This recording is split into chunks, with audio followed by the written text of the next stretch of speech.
When the guitar string is not tightened enough, it's wobbly, right? Wah, wah, wah. You get it's not a good sound.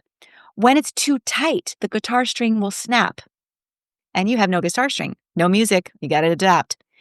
But when you hold that guitar string or bring it to just the right tension, you make incredible music. And so when people are in conflict, they either see it because it's all over the place and it's random and we don't know how to contain it, or it's too tight, it's too structured, too controlled, and there's no room for conversation and depth. And so I invite people to look at tension as beautiful music if it's held just the right way.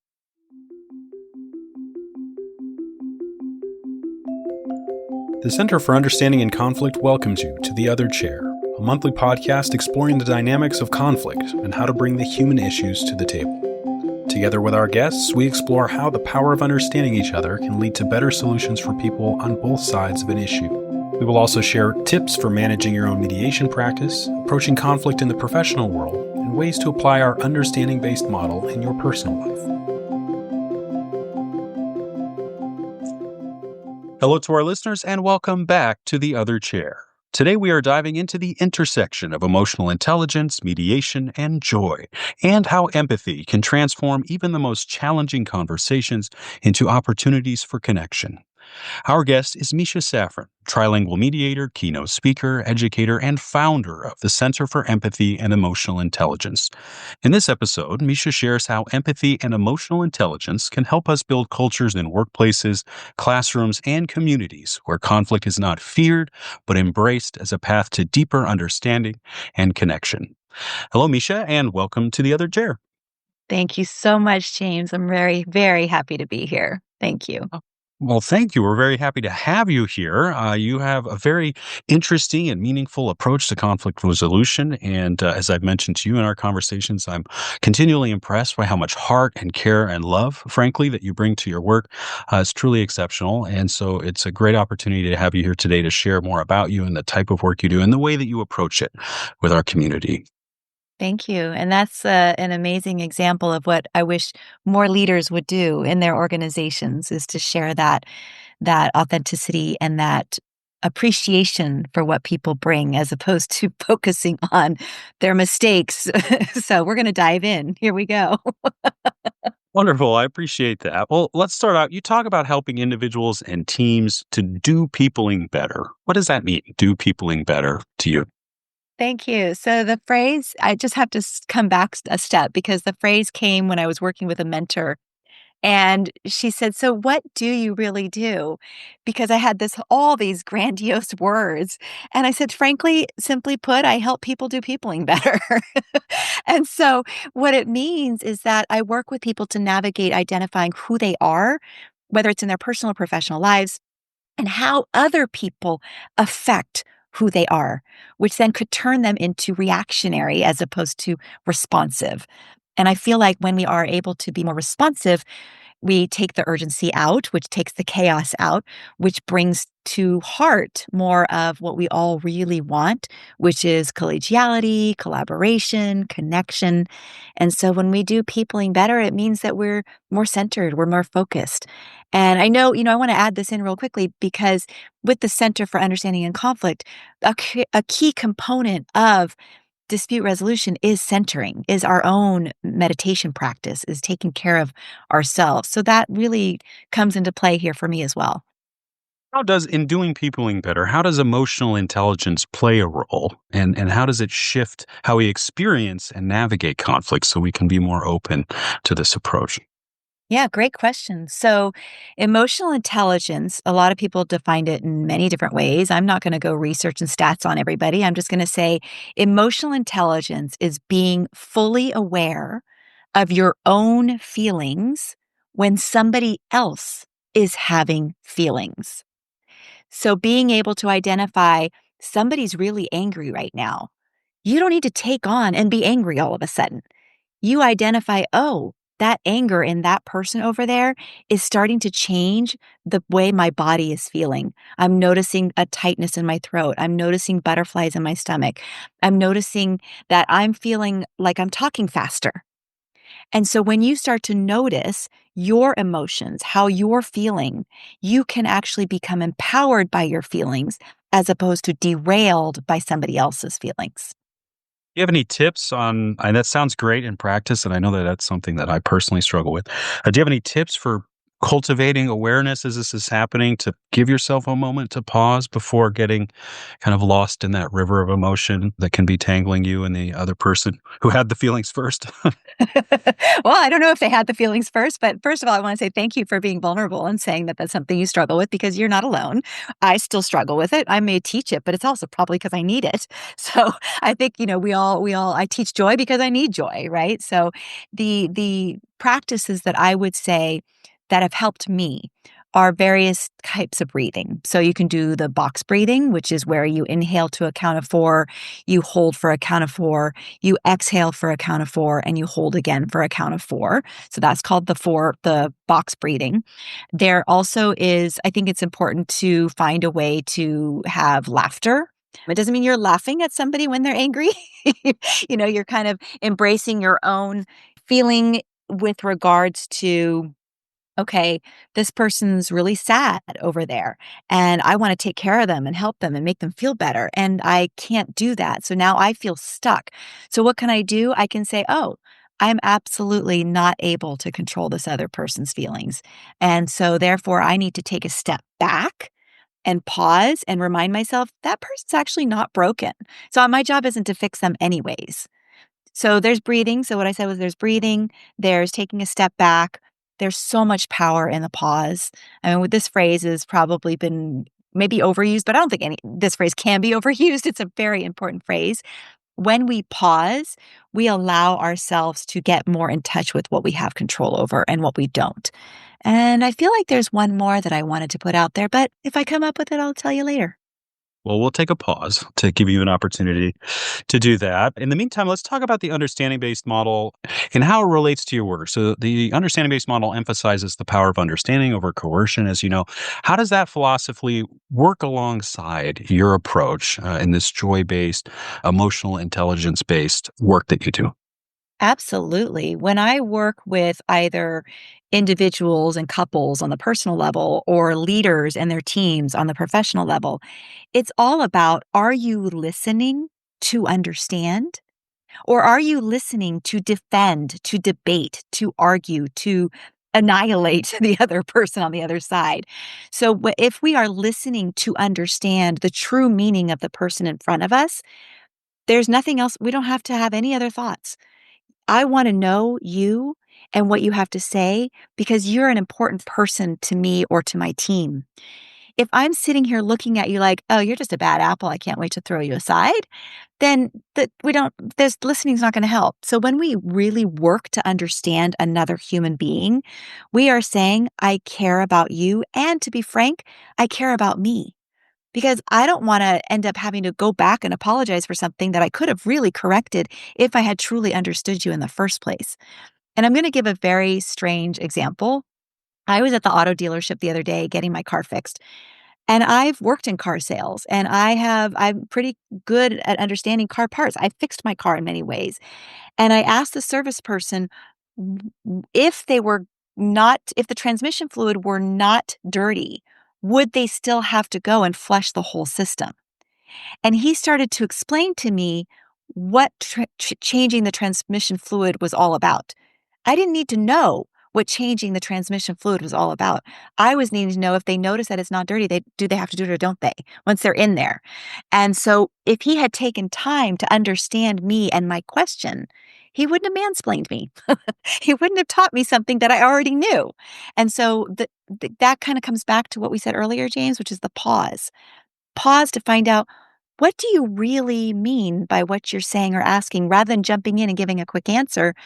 That's even part of the understanding process. Let's say you share something with me and I jump right in, but I actually had a little bit of hesitancy because I don't really know what you meant by what you just said. It's okay to stop and say, actually, James, before I answer that, could you give me a little bit more about what you were intending in that question? Then I get more understanding of where you were coming from and I can answer more appropriately, in my opinion. Conflict manifests itself in many ways in our personal lives, for professionals in the workplace and for practitioners who have made a career bringing together parties in conflict through mediation practice. Each month, the Center for Understanding in Conflict hosts live webinars with featured guests discussing best practices and sharing their experiences for tackling conflict using the understanding-based model. Let's bring this conversation into, and thank you for helping our listeners to understand a little bit better, and especially highlighting the challenge, the more that you cultivate personally how to be more active in your listening, the frustration that can come from those out in the wider world who have not taken the time to learn that and are not communicating with that intention. And so thank you for highlighting that challenge will persist. But let's talk a little bit about your work within workplaces and communities, especially those that have a fear or hesitancy around addressing or even confronting conflict. How can we begin to see conflict as an opportunity instead of something to avoid? Run away fast. No, I'm just kidding. That's what people do, right? It's fight or flight. And so oftentimes, it is, I'm going to run away. This is scary. I don't want to deal with the conflict. It's too painful. It's too uncomfortable. It means I might have to change. Oh my goodness. I don't want to change. You should be the one to change. And then there's the fight, right? Where people are like, I'm going to stand here and be right even when I'm wrong. In fact, I learned something a long time ago from my dad, which is, Misha, you are right, but not everybody needs to know it. Right? Wow. Powerful and painful at the same time. So, what I recommend, again, this all goes back to emotional intelligence. How can you be with yourself when you are with somebody else's feelings? Conflict actually, my wife, Jody, Jody Lewis, she also took the course through the Center for Understanding and Conflict. And one of the principles is to allow tension. And she came up with this analogy that is absolutely beautiful. And I have to share attribution because she came up with it, even though I'm the singer-songwriter. And she said, take a guitar and the guitar string. When the guitar string is not tightened enough, it's wobbly, right? Wah, wah, wah. You get it's not a good sound. When it's too tight, the guitar string will snap and you have no guitar string, no music. You got to adapt. But when you hold that guitar string or bring it to just the right tension, you make incredible music. And so when people are in conflict, they either see it because it's all over the place and it's random and we don't know how to contain it, or it's too tight, it's too structured, too controlled, and there's no room for conversation and depth. And so I invite people to look at tension as beautiful music if it's held just the right way. And then you don't have to avoid it. You can collaborate in that conflict resolution as opposed to making it even more conflicting. So, can you share a story or example from your work, either in the classroom or with clients, where empathy helped to change the course of a tough conversation or helped to tune the guitar string in the moment so that music could be made? So I was working with a client not too long ago, actually, and they kept referring to all the complaints they were getting from their clients. And they referred to their clients as difficult. And I asked, what if, and I was trying to help them come down from their head to their heart. What if those clients were also struggling? And a loud booming voice from the end of the room said, they are struggling. They're veterans or they are recovering from drug addiction or they only have one income. And literally empathy changed it all. And so instead of avoiding their clients when they had complaints or arguing with their clients when they had complaints, there was one person that shared with me, they sat with one of their clients for 2 hours while their client shared everything. And from that point on, that client comes and says hello, but there aren't any complaints. In fact, that client comes and says, hey, thank you. It's good to see you. And that's it. And so they gave that opportunity for the client to be heard and moved from they're a difficult human being to they're a difficult human being who's also struggling. Empathy is not an excuse. Empathy is not pity. Empathy is not agreement or disagreement. Empathy is presence and connection. And so let's take that just a little bit deeper. And in focusing on your guitar string example, among your many talents, Misha, you're also a certified laughter yoga trainer and a musician, as you mentioned, and songwriter. How do creativity and joy influence the way that we engage during these moments of tension? And how can we develop the practices to stay joyful in these very tense and traditionally difficult situations?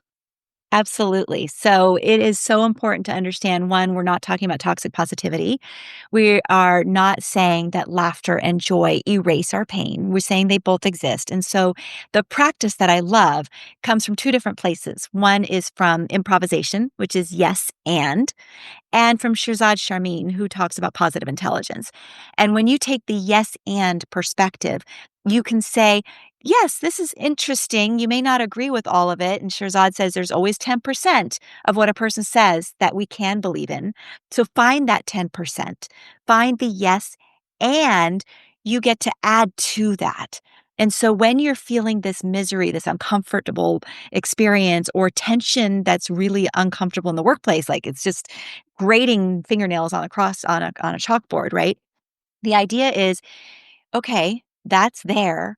And there's something really nice about this person that maybe I want to tap into that would help me connect with them more, where there's not all this. And that's where it becomes harmonious. That's when you're able to make more music out of it, right? So, in order to continuously foster the innovation, the creativity, we have to be willing to say yes and instead of no. Oftentimes people cut themselves off, they cut each other off by an immediate, "No, that'll never work." I think they refer to that as the Eeyore syndrome. "That'll never work." Right? So being willing to open up and know that every idea doesn't mean you're taking action on that idea, but you're allowing the voices to come into the room and contribute in such a way that maybe one word of the 12-word sentence someone gave you can actually contribute to the one word of the 12-word sentence you gave them. And then with 24 people in the room, you now have 24 words that just created a concept. And so it's just really embracing everyone and opening it up as opposed to closing it down.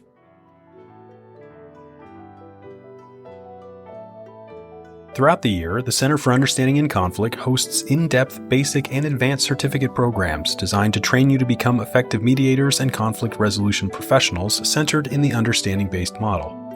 Our training programs have been the gold standard in alternative dispute resolution for 40 years and is popular within the legal community with human resource professionals, ombudsmen, and corporate workplace mediation clients.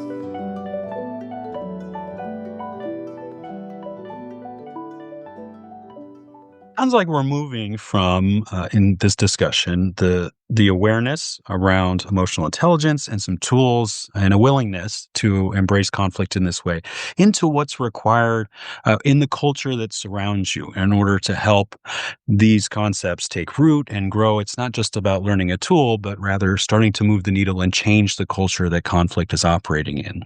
And so, what steps can leaders and teams take to create that culture where empathy is at the center of communication, where typically it wouldn't have been the number one thing that people would would make a priority of, especially in government, business, classrooms where there's a hierarchy, there's a transactional nature of relationships, and empathy isn't usually at the fore. Yes, empathy is not convenient, isn't it? I I would have to say that that's the hardest piece, and, a lot of organizations choose either to ignore it completely and just keep full steam ahead, or they choose to address it here and there with mini workshops and then hope that everybody got it, and then they move on ahead. So while I'd like to say part of the remedy is hiring someone like me or other people that do the work that I do, especially for sustainability, it also, I believe, takes a deep seated commitment from the top that they're going to say, this organization and the people in it are important enough to us that we're going to be patient. We're going to supply the professional development and the practices and even coaching for either individuals or teams to support this idea that we're going to sustain the practice of empathy, joy, play, emotional intelligence in the workplace. A lot of times organizations will dive into something as if it's a fad, a phase, and then they're done with it and they move on. That's not sustainable. And so I really believe that it's important that they invest the time, the money, and the energy into sustainable action and training. In your experience, have you picked up on any reasons that you could articulate the return on investment for an empathy based workplace culture versus not having one to help it translate into those important permanent cultural shifts that generally tend to be tied to outcomes, results, dollars and cents? Yeah, I mean, I actually think empathy is tied to outcome results, dollars and cents. 42% of turnover could be avoided if they took care of their people, if there was actually an empathy-based, heart-centered approach. And again, I don't mean, oh, we're going to coddle you, and we're going to take care of you, and oh, it's okay if you didn't show up on time. I was working with an organization where I found out that one of the employees had had their third and final, warning, right? That's it, they're going to be booted. But instead, they ended up getting a coach for that person and giving them a raise because they identified that they weren't making it work because they had to work 2 jobs. And so when they dug a little deeper and they found out, oh, this person is needing support both in coaching and in finances, that person has become their stellar employee at this point, and they didn't have to work a second job. And so now all of their attention is going into the organization. It saves a lot of time and money not to have to rehire. Now, granted, some people have to be let go. Some people you can help, help, help, help, help, and it doesn't work. They're not ready. Whatever. Think about addiction and recovery, right? People aren't ready till they're ready. However, oftentimes people will not look beyond the bruise. And I think they have to. It's very expensive to throw away all those apples. So it sounds like this isn't so much a fad or an additive process, but rather a restructuring to acknowledge the reality of the whole person. And by expanding that view out from just the task or performance to a person's feelings and emotions and their heart, because we all have one, that this sort of whole person approach can be much more productive in the long run because it's acknowledging the whole human that you are relying on to help your business or organization move forward. I think that oftentimes we forget how valuable each individual person is because we have our eye on the outcome, the prize, the destination. And really, the destination's important, but how far are you going to look out when you actually have today and all you have is today? So your experience spans classrooms, boardrooms, community spaces. Within your time working within those varied and diverse communities, what common themes about conflict and connection, especially inside of a person, have you seen across these environments? Yeah, I think the first one that just instantly popped in my head is trust. People don't trust each other. It's been a world of eye for an eye, let me get ahead of you, survival of the fittest. And when people realize that they're actually in the same room for a reason because they have a purpose or a mission or a hope that they're of what they're going to bring into the world and to their communities, and they start to connect more on that heart level, then trust builds. The other component of that is, thinking about survival of the fittest and eye for an eye. I really have seen that once these spaces take the notion of generosity over competition, they're a lot more successful. However, it takes trust to build that as well, right? So trust is the number one challenge that I have seen in workplaces. And then the number two challenge would be that people just aren't aware of who they are and what they need from their team. And then thirdly, that goes with it, which is asking for help. A lot of people are shut down when they ask for help, as if they should know how to do it. Well, I hired you. This is what you are hired for. But things change all the time. I mean, look at technology. Anybody who was hired yesterday has to have a whole new set of skills today. So it's, being willing to see that okay, you might have hired me for this position.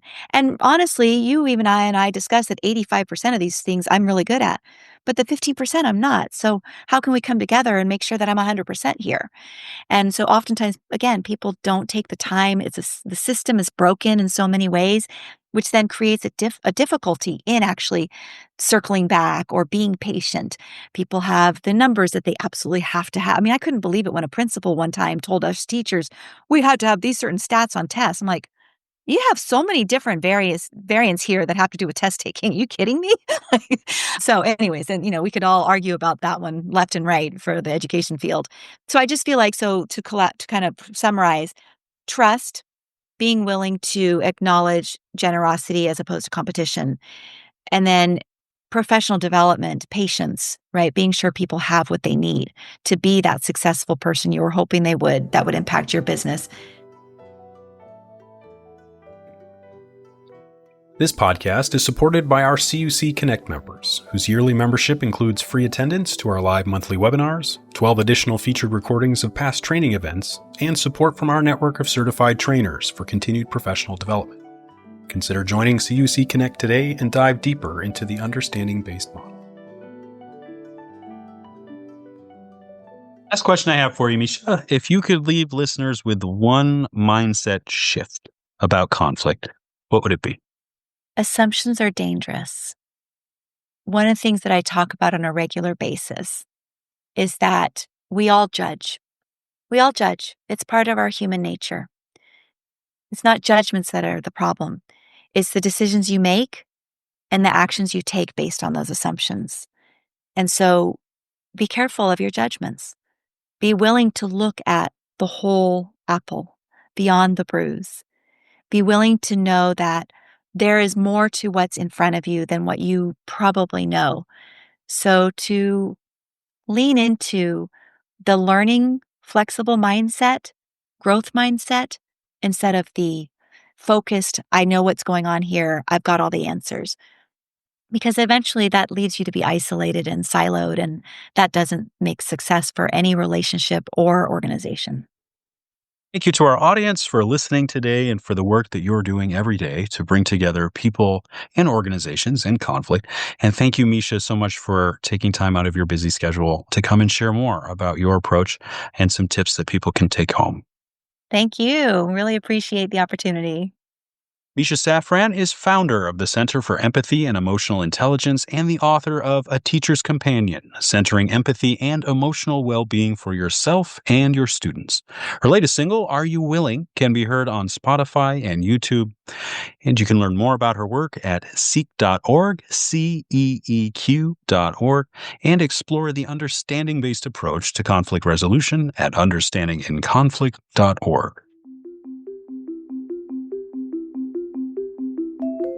Thank you to today's guest for being with us today, and to our CUC Connect members, whose support enables the Center for Understanding in Conflict to bring new perspectives in the field of conflict resolution and mediation to you, our listener, in each new episode. You can find out more about today's episode, along with full interviews and additional information about conflict resolution and mediation using the understanding-based model at www.understandinginconflict.org.